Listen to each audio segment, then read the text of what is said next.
오늘은 9월 3일 느헤미야 2장 11절부터 20절입니다. 내가 예루살렘에 이르러 머문 지 사흘 만에 내 하나님께서 예루살렘을 위해 무엇을 할 것인지 내 마음에 주신 것을 내가 아무에게도 말하지 아니하고 밤에 일어나 몇몇 사람과 함께 나갈새 내가 탄 짐승 외에는 다른 짐승이 없더라. 여기 보면 느헤미야가 예루살렘에 도착을 합니다. 도착을 하고 사흘쯤 되었을 때에 밤에 수행원 몇 명과 더불어 순찰을 나가요. 도대체 성벽이 얼마나 무너졌는가를 보려고 계속 돌아다닙니다.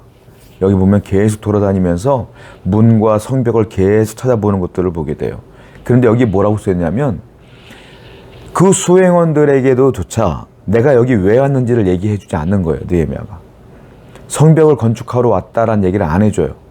이 사명을 얘기 안 해줘요. 왜냐하면 괜히 말 잘못했다가 반대파들이, 반대하는 사람들이 이 얘기를 듣고 회방하고 어쩌면 느헤미야를 암살할 수도 있고, 그렇게 되면 하나님의 일을 이루지 못하고 결국 예루살렘은 황폐한 상태로 끝나버리기 때문에 이 일을 어떻게든지 사명을 완수하기 위해서 그는 아무도 믿지 아니하고 3일 내내 입 밖에 이 얘기를 하지 않아요. 이걸 뭐라고 말합니까? 신중하구나, 이거예요. 굉장히 신중하다. 그런데 왜 신중한 줄 아세요? 이 사명을 하나님이 도우셨으니까 사명인 거예요. 하나님이 도우셔서 여기까지 온 거잖아요. 이건 사명이야. 하나님이 허락한 일은 사명인 거예요.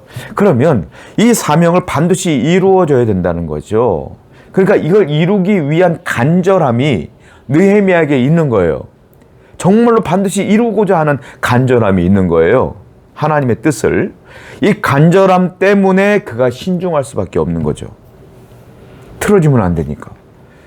여러분, 사명자는 이걸 아셔야 돼요. 하나님의 일을 이루시는데 항상 간절함이 있어야 돼요. 여러분들이 작은 일부터 큰 일까지 우리 교회에서 하는 모든 일들은 사명이에요.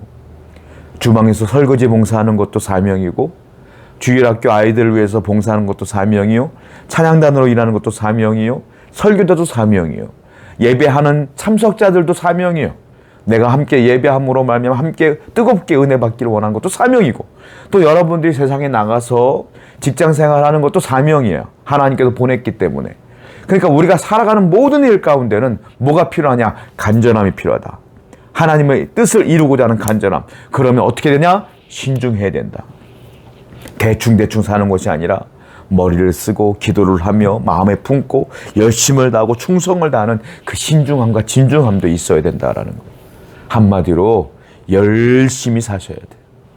한마디로 하나님의 뜻을 이루기 위해서 간절하게 사시는 여러분 되기를 축원드립니다. 13절에 그 밤에 골짜기 문으로 나가서 용정으로 분문에 이르는 동안에 보니 예루살렘 성벽이 다 무너졌고 성문은 불탔더라.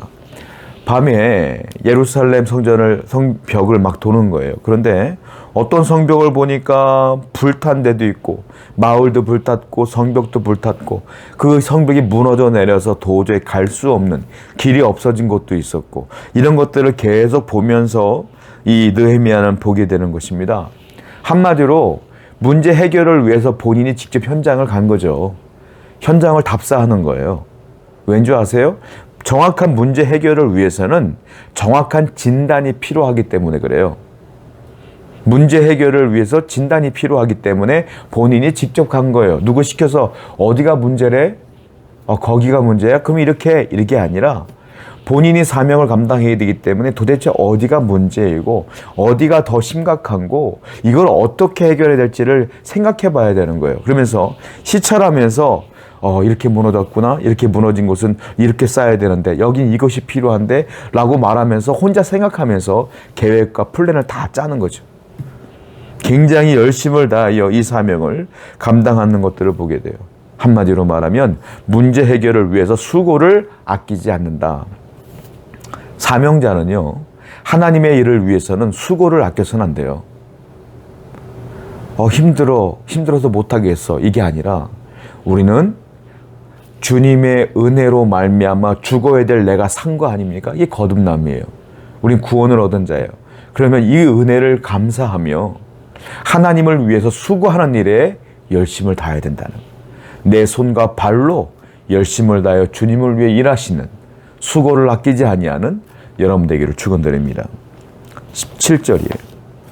후에 그들에게 이르기를 우리가 당한 곤경은 너희도 보고 있는 바라. 예루살렘이 황폐하고 성문이 불탔으니 자 예루살렘을 건축하여 다시 수치를 당하지 말자 하고, 또 그들에게 하나님의 선한 손이 나를 도우신 일과 왕이 내게 이른 말씀을 전하였더니 그들의 말이 일어나 건축하자 하고 모두 힘을 내어 이 선한 일을 하려 하매. 이제 진단이 끝났습니다.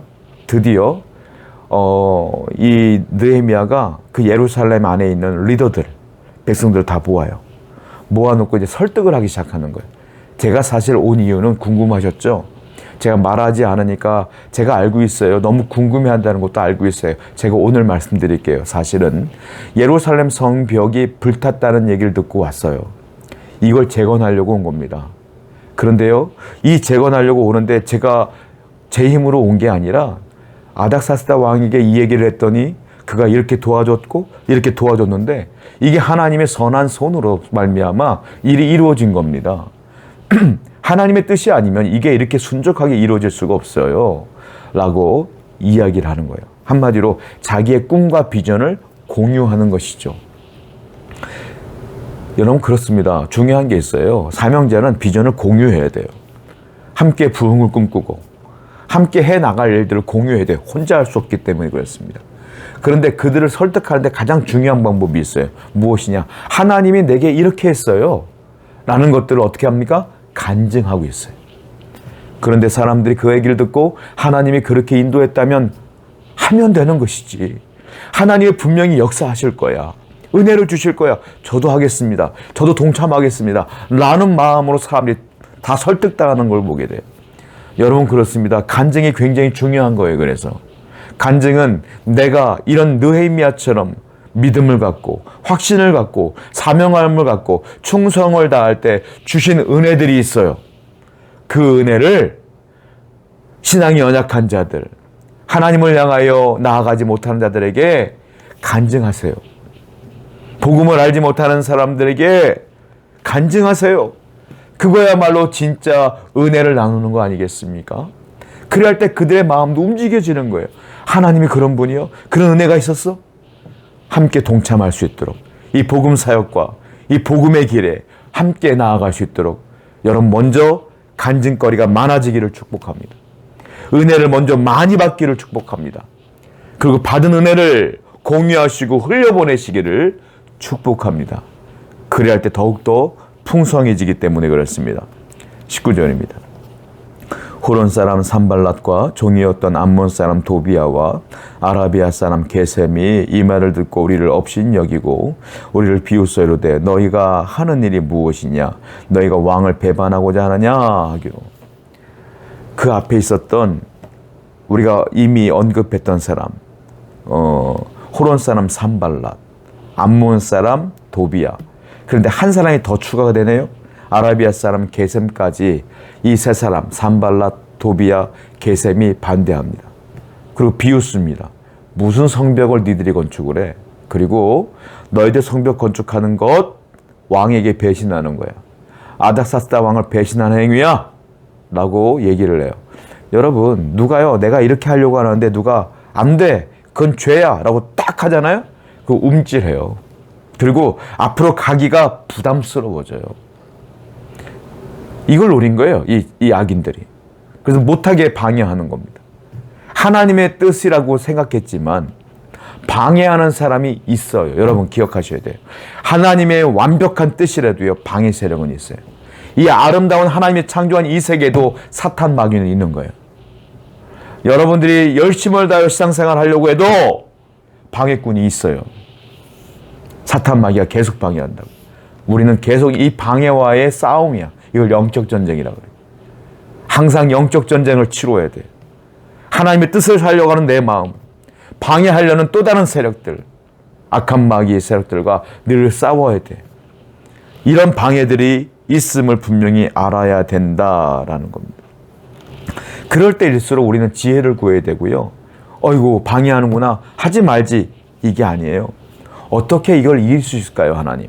하고 기도하셔야 되고요. 지혜를 구하셔야 되고 하나님의 도우심을 끝까지 구하시기 바랍니다. 자, 느헤미야가 하는 걸 볼까요? 우리는 여기서 느헤미야의 대처법을 배워야 된다는 거예요. 20절 보겠습니다. 내가 그들에게 대답하여 이르되 하늘의 하나님이 우리를 형통하게 하시리니 그의 종들인 우리가 일어나 건축하려니와 오직 너희에게는 예루살렘에서 아무 기업도 없고 권리도 없고 기억되는 바도 없다 하였느니라. 느헤미야가 방해하는 그 산발랏 도비아 게셈에게 벌떡 일어나서 얘기합니다. 무슨 소리야? 아주 강력한 소리로 얘기를 해요. 하나님께서 이 일을 도우셨고 하나님이 도우신 것뿐만 아니라 우리를 형통하게 하실 거야. 반드시 이 일을 이루실 것이다. 우리가 하는 것이 아니라 하나님이 하실 거야. 너희들은 이 건축에 동참하지 마라. 대신에 너희들에게는 아무 기업도 없을 것이고 아무 은혜도 없을 것이다. 분명히 기억해라 라고 딱 얘기를 해요. 다른 사람은 흔들렸을 거예요. 다른 사람들은 움찔했을 거예요. 그러나 아무렇지도 않은 분이 있어요. 누구예요? 느헤미야. 왜 그럴까요? 느헤미야는 확신에 찼어요. 하나님을 경험했어.